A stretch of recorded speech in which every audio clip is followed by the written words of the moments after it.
নমস্কার, আবৃত্তি করছি মা। লিখেছেন বিদ্রোহী কবি কাজী নজরুল ইসলাম। যেখানেতে দেখি যাহা, মায়ের মতন আহা।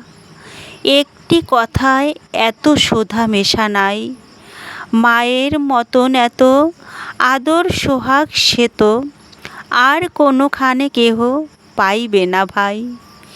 হেরিলে মায়ের মুখ, দূরে যায় সব দুঃখ।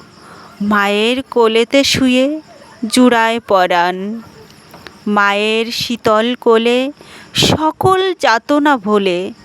কত না সোহাগে মাতা বুকটি ভরান।